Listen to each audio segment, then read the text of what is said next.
बच्चों, आज बात करेंगे हम लोग क्लास 12 इलेक्ट्रोकेमिस्ट्री, वैदिक रसायनी बोलते हैं इस चैप्टर को, है ना। इसके कुछ सवालों के बारे में बड़े अच्छे सवाल हैं। अगर देखा जाए तो पहला सवाल क्या कर रहा है, वह सेल जिसमें रासायनिक ऊर्जा को विद्युत ऊर्जा में रूपांतरित किया जाता है। रासायनिक ऊर्जा से विद्युत ऊर्जा में जो बदलता है उस सेल को हम लोग क्या कहते हैं? उस सेल को हम लोग बोलते हैं वैद्युत रासायनिक सेल। और वैद्युत रासायनिक सेल को ही हम लोग गैल्वेनिक सेल कहते हैं, ध्यान रखिएगा। तो या तो गैल्वेनिक सेल ऑप्शन होगा या वैद्युत रासायनिक सेल। तो जो बैटरी हम लोग एक बार यूज करते हैं ना, आप चाहे मोबाइल बैटरी यूज कर रहे हो, चाहे पेंसिल बैटरी यूज कर रहे हो, तो जब मोबाइल बैटरी को यूज कर रहे हैं तो उस समय वो सेल गैल्वेनिक सेल है। उस समय वो सेल कौन सा है? वैद्युत रासायनिक सेल है। तो ऑप्शन बी इज करेक्ट, है ना। अगला सवाल अगर हम बात करें, जब किसी चालक में विद्युत धारा का प्रवाह इलेक्ट्रॉन के प्रवाह के माध्यम से होता है तो चालक को कहा जाता है। तो इलेक्ट्रॉन दो तरीके से बह सकता है। तो तुम तार में इलेक्ट्रॉन बहा सकते हो, तो जब भी तार में इलेक्ट्रॉन बहेगा, तो जब भी तार में धारा बहेगी तो इलेक्ट्रॉन के माध्यम से बहेगा। किसी भी तार में अगर करंट बह रहा है तो इलेक्ट्रॉन के माध्यम से बहेगा। लेकिन अगर मान लो कोई विलयन है, उस विलयन में अगर हम लोग इलेक्ट्रॉन बहा रहे हैं, जैसे हम यहाँ पे नोट कैथोड लगाते हैं और यहाँ इस विलयन के अंदर भी करंट बह सकता है, तो आयन के माध्यम से बहेगा। क्योंकि जब तक यहाँ प्लस और माइनस आयन नहीं होंगे तब तक ये यहाँ पर करंट नहीं बहेगा। और आपको ये बात पता होनी चाहिए कि प्लस और माइनस, है ना। देखिए यहाँ पर जो प्लस है और माइनस, वैसा कोई भी विलयन जिसमें प्लस और माइनस रहे उसको हम लोग कहते हैं वैद्युत अपघट्य, इलेक्ट्रोलाइट। तो ये क्या क्या हो सकता है? एसिड हो सकता है, बेस हो सकता है, सॉल्ट हो सकता है ना। ये तीनों यहाँ पे हो सकती है।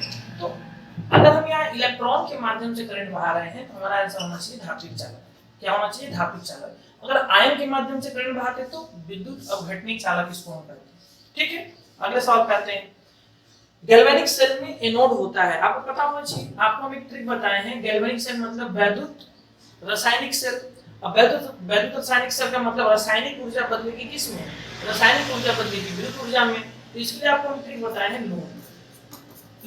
क्या बताए हैं? लोन। ध्यान रखिएगा, जब भी गैल्वेनिक सेल की बात आएगी, गैल्वेनिक सेल मतलब वैद्युत रासायनिक सेल की बात आएगी, आपको एक ट्रिक याद होना चाहिए, लोन। लोन का मतलब क्या होता है? लेफ्ट वाला पर ऑक्सीडेशन होगा, वो एनोड होता है और वो निगेटिव होता है। तो वही पूछा है कि एनोड क्या होगा, तो एनोड निगेटिव होगा। एनोड क्या होगा? निगेटिव होगा। A option is correct. अगले सवाल पे आते हैं। अगले सवाल पे आते हैं, वह सेल जिसमें रासायनिक ऊर्जा को विद्युत ऊर्जा में रूपांतरित किया जाता है, गैल्वेनिक सेल। ये जस्ट सवाल पीछे भी आया था, गैल्वेनिक सेल कहेंगे, है ना। अगले सवाल पे आते हैं, जब किसी विद्युत अपघट्य के जलीय विलयन में जल मिलाया जाता है, जैसे मान लो हमारे पास कोई वैद्युत अपघट्य है और यहाँ पर मान लो कोई विलयन है, ठीक है, यहाँ पे नोट कैथोड लगा हुआ है, इसमें हम और जल मिला देंगे। जल मिला देंगे मतलब तनु कर रहे हैं इसको हम लोग। तो जैसे जैसे आप पानी मिलाइएगा, तनुता कीजिएगा, तो चार चीजें होती है। एक होता है सी, जिसको हम लोग चालकत्व कहते हैं। एक होता है विशिष्ट चालकता कहते हैं। एक होता है हमारा मूलर चालकता और एक होता है इक्विवेलेंट चालकता। तो सबके सब ये भी बढ़ता है, ये भी बढ़ता है, ये भी बढ़ता है, ये घटता है।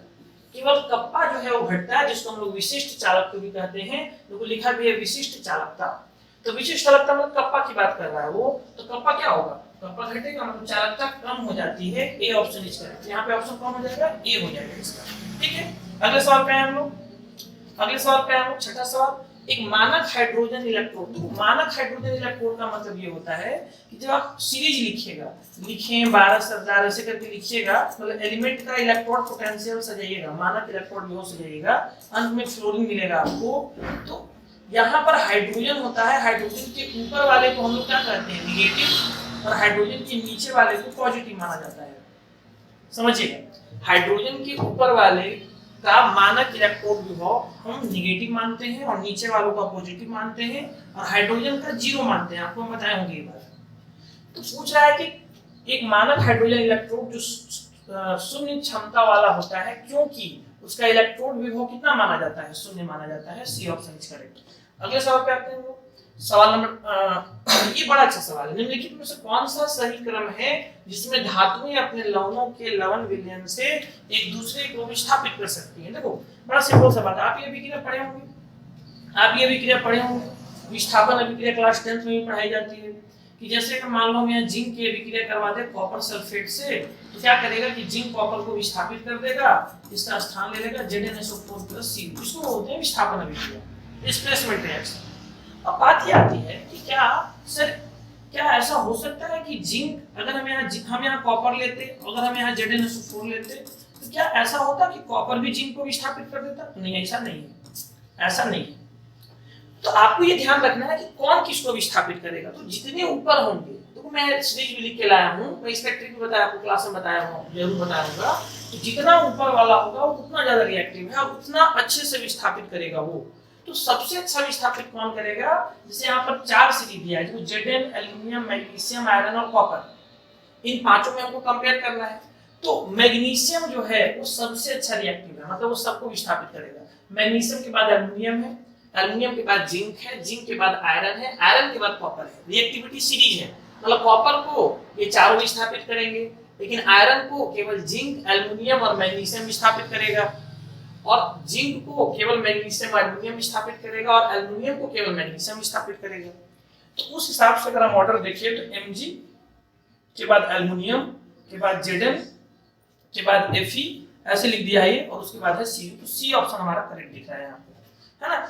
ये सवाल ऐसे भी पूछा जाता है कि क्या हम जिंक के बर्तन में कॉपर सल्फेट को स्टोर कर पाएंगे? तो नहीं कर पाएंगे, क्योंकि कॉपर सल्फेट जैसे आप जिंक के बर्तन में डालिएगा जिंक सल्फेट बन जाएगा। हाँ, ऐसे पूछिए कि क्या हम जिंक सल्फेट को कॉपर के बर्तन में स्टोर कर पाएंगे? कर पाएंगे। तो आपको बड़ा बेसिक चीज याद रखना है कि जो ज्यादा रिएक्टिव होता है वो अपने से कम रिएक्टिव वालों को हटा देता है, उसके यौगिक से हटा देता है, उसके कंपाउंड से उसको हटा देता है, उसको डिस्प्लेसमेंट रिएक्शन कहते हैं। और कौन ज्यादा अभिक्रिया है, कौन ज्यादा अभिक्रिया करेगा, कौन नहीं करेगा, उसकी एक सीरीज है। जो ऊपर वाले हैं वो ज्यादा अभिक्रियाशील होंगे, नीचे वाले कम अभिक्रियाशील होंगे। ठीक है, आगे बात करते हैं। वह इलेक्ट्रोड जिसके माध्यम से इलेक्ट्रॉन विद्युत अपघटनी विलयन में प्रवेश करते हैं वह कहलाता है ना। देखो हो रहा है कि इलेक्ट्रॉन कहां से, उस इलेक्ट्रोड का नाम बताइए जहां से इलेक्ट्रॉन विद्युत अपघटनी से प्रवेश करते हैं। बड़ा सिंपल सा बात है। अगर मान लो हम ये गैल्वेनिक सेल बनाएं, कौन सा? Galvanic cell. अब गैल्वेनिक सेल में क्या होता है? गैल्वेनिक सेल में ये एनोड होता है ना, लोन ये नेगेटिव होता है, ये पॉजिटिव होता है। और आपको पता होना चाहिए कि इलेक्ट्रॉन जो है ये यहाँ से गल के गिरता है, इलेक्ट्रॉन यहाँ से बह के आगे आता है। ठीक है, इलेक्ट्रॉन बह के यहाँ से यहाँ आता है। ये गैल्वेनिक सेल में है। तो गैल्वेनिक सेल में इलेक्ट्रॉन क्या होता है? इलेक्ट्रॉन यहाँ प्रवेश करता है ना, इलेक्ट्रॉन यहाँ से इलेक्ट्रॉन बह के, यहाँ से इलेक्ट्रॉन बह के इस इलेक्ट्रॉन में आता है, यहाँ से इलेक्ट्रॉन बह के इस इलेक्ट्रॉन में आता है। लेकिन जब आप इसी में वैद्युत अपघट्य सेल में जाइएगा तो वैद्युत अपघट्य सेल में उल्टा हो जाता है, यही एनोड पॉजिटिव हो जाता है और यही कैथोड नेगेटिव हो जाता है। तो अब क्या होता है, अब यहाँ पर अगर हम इलेक्ट्रॉन की बात करें तो अब इलेक्ट्रॉन इधर से इधर बह रहा है, माइनस से प्लस। पहले इलेक्ट्रॉन इधर से इधर बह रहा था, अब इलेक्ट्रॉन इधर से इधर बह रहा है।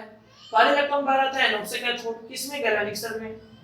अब वैद्युत अपघट्य सेल में इलेक्ट्रॉन कहां से कहां बह रहा है? कैथोड से एनोड, कैथोड से एनोड। इधर वाला एनोड, इधर वाला कैथोड। मैं लिख दूं, इधर वाला एनोड है, इधर वाला कैथोड है, इधर वाला एनोड है, इधर वाला कैथोड है।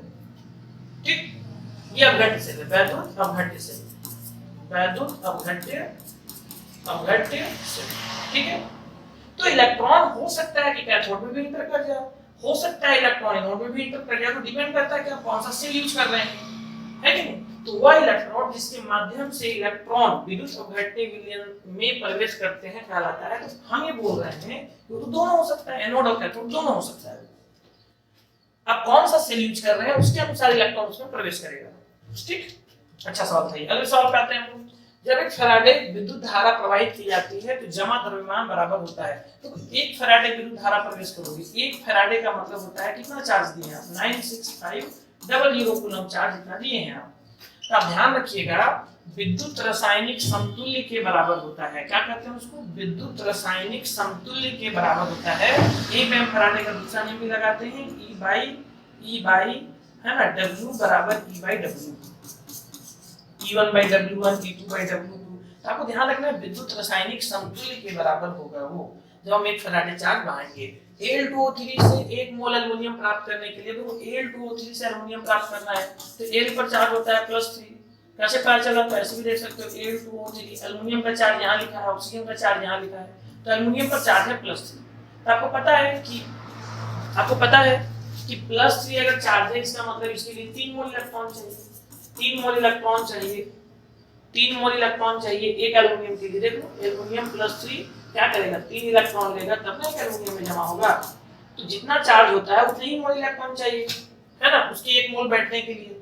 तो 1 मोल एल्युमिनियम को विस्थापित होने के लिए, बैठने के लिए 3 मोल इलेक्ट्रॉन चाहिए, और 3 मोल इलेक्ट्रॉन का मतलब 3 फैराडे चार्ज चाहिए, क्योंकि 1 मोल इलेक्ट्रॉन का चार्ज 1 फैराडे होता है। क्या बोले हम? 1 मोल इलेक्ट्रॉन का चार्ज 1 फैराडे होता है, 3 मोल इलेक्ट्रॉन का चार्ज कितना हो जाएगा? 3 फैराडे। तो 3 फैराडे चार्ज इसका आंसर होगा। आगे बात करें हम, अगले सवाल पे हैं। अगला सवाल क्या है? 1 फैराडे विद्युत कितने कूलम के बराबर होता है? 1 फैराडे विद्युत 96500 कूलम के बराबर होता है। बी ऑप्शन 96500 है ना, ध्यान रखिएगा, सीधा सीधा सवाल है। निम्नलिखित में से कौन सा द्वितीयक सेल है? देखो द्वितीयक सेल और प्राथमिक सेल तो बड़ा आसान सा होता है। प्राथमिक सेल, द्वितीयक सेल, है ना, प्राथमिक सेल एक होता है द्वितीयक सेल, ऐसे हम लोग बोल देते हैं। तो प्राथमिक सेल जिसको एक बार यूज करके फेंक दो, पेंसिल बैटरी वगैरह सब, और द्वितीयक सेल जिसको आप बार-बार चार्ज कर रहे हैं, उसको द्वितीयक सेल। तो प्राथमिक सेल उन सेल को कहा जाएगा जो एक बार हम यूज करके फेंक रहे हैं। द्वितीयक सेल जिसको हम बार-बार दोबारा यूज कर रहे हैं, तो द्वितीयक सेल। मतलब ये गैल्वेनिक सेल को ही कह रहे हैं जी, इसको गैल्वेनिक सेल को कह रहे हैं। गैल्वेनिक सेल को बोलो, है ना, प्राथमिक सेल गैल्वेनिक सेल को बोल सकते हैं, जहां पर विद्युत ऊर्जा किसमें बदलती है? विद्युत ऊर्जा रासायनिक ऊर्जा में बदलती है। विद्युत ऊर्जा रासायनिक ऊर्जा में बदलती है, इसको कौन कहते हैं? ये रासायनिक ऊर्जा जो विद्युत ऊर्जा में बदल रही है, जो उल्टा जा सकता है, वैल्यू ऑफ बैटरी सेल को कह रहे हैं। ध्यान रखिएगा। तो निम्नलिखित में से कौन सा द्वितीयक सेल है जिसको हम चार्ज कर सकते हैं? चार्ज किसको कहते हैं? लेड स्टोरेज, नाम ही तो स्टोरेज आया है बैटरी में, तो लेड स्टोरेज बैटरी एक बहुत अच्छा एग्जांपल है द्वितीयक सेल का। ध्यान रखिएगा, लेड स्टोरेज बैटरी बहुत अच्छा एग्जांपल है द्वितीयक सेल का। फैराडे का विद्युत अपघटन का दूसरा नियम किससे संबंधित है? फैराडे का दूसरा नियम आपको पता होगा। फैराडे का दूसरा नियम ये संबंधित है कि मान लो अगर हम दो अलग-अलग विलयन ले, है ना, 2 अलग-अलग विलयन ले, एनोड कैथोड प्लस माइनस, फिर मान लो यहाँ पे प्लस, यहाँ पे हमने माइनस, इसका माइनस इसके प्लस से जोड़ दें, इसका प्लस इसके माइनस से जोड़ दें। यहाँ एक अलग वैल्यू तब घटे, यहाँ एक अलग वैल्यू तब घटे, और दोनों में समान समय के लिए, दोनों में समान चार्ज प्रवाहित करें। समान चार्ज प्रवाहित करने का मतलब समान समय के लिए समान धारा देना, समान समय के लिए समान धारा देना, तो यहाँ पर बराबर आवेश प्रवाहित हो जाएगा। तो उस समय हम बोल सकते हैं कि दोनों के समतुल्य भार जो होते हैं वो आपस में समानुपाती होते हैं। मतलब E1 मान लो यहाँ 1 है, तो E1/W1 बराबर E2/W2। E2 मतलब समतुल्य भार से रिलेटेड होता है ये। तो इलेक्ट्रॉन के समतुल्य, इलेक्ट्रोलाइट के समतुल्य भार से रिलेटेड होता है ये, ध्यान रखिएगा, है ना, दूसरा नियम। ठीक है, आगे बात करें हम लोग। इलेक्ट्रोलाइसिस पर संग्रहित NaCl कैथोड पर देगा। जैसे मान लो यहाँ पर हम एक इलेक्ट्रोलाइट लिए, यहाँ पर मान लो, है ना, इलेक्ट्रोलाइसिस हो रहा है। इलेक्ट्रोलाइसिस का मतलब ध्यान रखना, इलेक्ट्रोलाइसिस जब भी नाम लेगा ये वैल्यू तब घट सेल की बात कर रहा है ना। तो प्लस यहाँ पर, और यहाँ पर हम बोलते हैं माइनस, यहाँ पे क्या बोलते हैं? माइनस। यहाँ NaCl है, तुम बताओ ये वाला एनोड होता है, ये वाला कैथोड होता है। वैल्यू तब घट सेल की बात कर रहे हैं, इलेक्ट्रिक होता है लो, लेफ्ट वाला पर ऑक्सीडेशन होगा, वो एनोड होगा, वो पॉजिटिव होगा, है ना। तो NaCl है, Na पे प्लस और Cl पे माइनस, तो प्लस वाला किधर भागेगा? प्लस वाला भागेगा माइनस की तरफ, मतलब कहां पर जाएगा, है ना, वो कैथोड पर कौन जा रहा है? कैथोड पर सोडियम जा रहा है। कौन जा रहा है? सोडियम जा रहा है। बी ऑप्शन इसका कौन जाएगा? बी, सोडियम जाएगा। अगले सवाल पे आते हैं।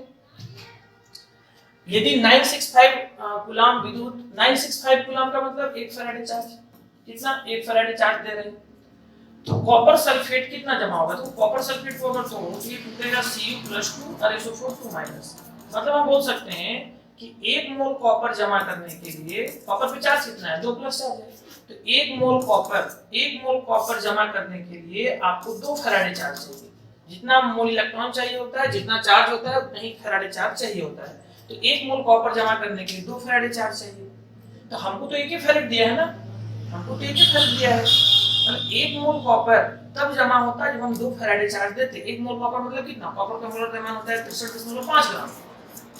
तो ये 2 फैराडे चार्ज देते तब जाकर के 63.5 ग्राम कॉपर जमा हो पाता है। लेकिन हम तो दिए 1 फैराडे ही, मतलब इसका आधा जमा होगा। 63.5 का आधा देख लो कहां पे है, 31.76 ग्राम लगभग इतना कॉपर हमारा जमा हो जाएगा। अगले सवाल पे आते हैं हम। अगला सवाल है लवण सेतु के कार्य लिखिए। बहुत अच्छे सवाल है, पूछे जाते हैं ये। लवण सेतु का कार्य लिखिएगा। आपको पता होना चाहिए बच्चों कि लवण सेतु का जो मेनली कार्य होता है, एक तो इलेक्ट्रिकल न्यूट्रलिटी मेंटेन करना होता है, इधर का प्लस इधर के माइनस को खत्म कर देना। तो इलेक्ट्रिकल न्यूट्रलिटी, विद्युत उदासीनता को बनाए रखेगा, पहला कार्य। दूसरा, इलेक्ट्रिकल सर्किट को कंप्लीट करेगा, क्योंकि एक तरफ से इलेक्ट्रॉन जा रहा है तो दूसरी तरफ से आना भी चाहिए, है ना, इलेक्ट्रिकल सर्किट को कंप्लीट करता है। और तीसरा है ना, पोटेंशियल जंक्शन को खत्म करता है। पोटेंशियल विभव जंक्शन को खत्म करता है। अब ये क्या होता है, विस्तार से आपको पढ़ाया जाता होगा, है ना। चलिए आगे बात करते हैं। 3 यूज आपको इसके ध्यान रखने हैं। अगले सवाल पे आते हैं हम लोग। The charge required for the reduction of 1 mole of aluminium to aluminium is, बोल रहा है कि 1 मोल एल्युमिनियम प्लस 3 से एल्युमिनियम बनाना है हमको। एल्युमिनियम प्लस 3 से एल्युमिनियम बनाना है। अब बोला तुम एल्युमिनियम प्लस 3 से अगर आप एल्युमिनियम बनाना चाहते हैं तो 3 इलेक्ट्रॉन तो देना पड़ेगा ना जी। अब जैसे आप 3 इलेक्ट्रॉन दीजिएगा ये एल्युमिनियम में जमा हो गया, मतलब हमको 3 फैराडे चार्ज देना पड़ेगा। कितना चार्ज देना पड़ेगा? 3 फैराडे चार्ज, क्योंकि 1 मोल इलेक्ट्रॉन जमा करने के लिए हमको 1 फैराडे चार्ज चाहिए। तो 3 मोल इलेक्ट्रॉन हम दे रहे हैं इसको, तो 3 मोल इलेक्ट्रॉन के लिए मतलब 3 फैराडे चार्ज चाहिए। 3 फैराडे 3 को गुना कर दो 96500 से गुना कर दो 300 3 बजे 15 का 5 हो जाएगा, 3 छक 18 और 19 और 3 9 27 27 और 28 तो 289500। कहाँ दिख रहा है? सी ऑप्शन में, 3 ऑप्शन में दिख रहा है 289500। अगले सवाल पे आते हैं हम लोग। The unit of cell constant, the unit of cell constant. Cell constant का मतलब क्या होता है जी? सेल स्थिरांक। सेल स्थिरांक क्या होता है? L/A, ध्यान रखिएगा। तो हम लोग L मतलब L क्या होता है कि जो हम बैटरी लेते हैं उसके बीच में जो एक प्लेट होता है, प्लेट के बीच की दूरी को हम लोग कहते हैं L, है ना, ध्यान रखिएगा। और प्लेट के एरिया को कहते हैं A, है ना। ये हम लेते हैं सेंटीमीटर में, ये लेते हैं सेंटीमीटर स्क्वायर में। 1 सेंटीमीटर से 1 सेंटीमीटर कटेगा, सेंटीमीटर का पावर -1। ये सेंटीमीटर ऊपर जाएगा नीचे वाला, तो सेंटीमीटर का पावर -1 इसका करेक्ट आंसर है। सेल स्थिरांक का SI मात्रक होता है सेंटीमीटर का पावर -1, है ना, ध्यान रखिए। मीटर में नहीं लेते हैं क्योंकि बैटरी के बीच की दूरी जो होती है, प्लेट के बीच की दूरी, वो मीटर में हम लोग नहीं लेंगे क्योंकि बैटरी मीटर में बहुत कम ही देखने को मिलते हैं। छोटे छोटे बैटरी आपको मिलेंगे, तो लंबाई हम लोग वहाँ सेंटीमीटर में नापते हैं, ध्यान रखिएगा, ठीक है। तो ये कुछ अच्छे सवाल थे और इसका सेकंड पार्ट आएगा, है ना। ये 18 सवाल थे, ये कुछ अच्छे सवाल थे किसके, है ना, इलेक्ट्रोकेमिस्ट्री के।